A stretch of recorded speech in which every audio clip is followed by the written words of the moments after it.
Musakit among tiyan kay di mi makapalit og tubig. Unsaon namo pagpalit sir nga wala mi kwarta. Adto mi sa ospital tungod sa sakit sa mga bata nga makainom og dili limpyo nga tubig. Mas layo gyud ang ospital pero amo nang agwanton sa pag-adto sa ospital nga magpaningkamot gyud mi nga nakaabot gyud ang pasyente didto. Ang community na ato ang ginaserbisyohan karon is duha ka community, namely Sitio Natampod and Sitio Micariis. Basically, parehara sila og tribo, but they're just living in different village. And sa Natampod, one of the problem that we are facing is their water.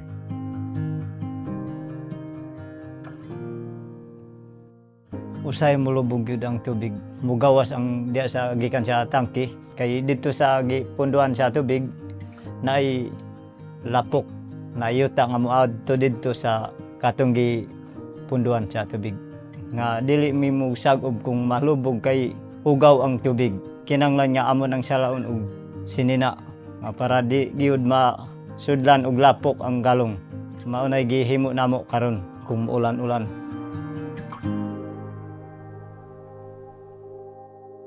Usay mangita mi kuan sir kanang tubog gyapon, mangita mi kung hubas ang tubig. Layo ang among pangitaan og kuan tubig. Didto kalayo sa atong naisa kuan didto sapa sa kuan. Di murag ka ingon kalayo sir. Magkuha mig tubig sir kay diya mi sa nay tubod o kung maubas siya wala nay tubig sir kung moinit maghubas ang tubig kung mag-ulan, hayara mo dako ang tubod kung mag-ulan.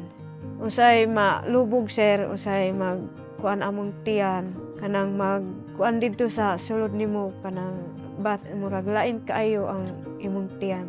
Among makita ang mga kabataan nga nagmasakit, adunay uban, adunay sakit sa tiyan nga mag-lead sa ilaha.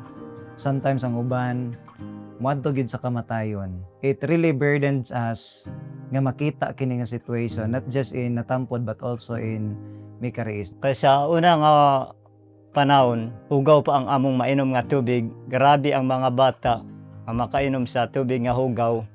Sige na mo magsuka kalibang tungod sa hugaw ang among mainom nga tubig. So we would like to make them feel that kind of love nga gikan sa Ginoo by giving them kung unsa gyud ang ilang labing gikinahanglan, especially for that really clean water nga gikinahanglan sa mga villagers.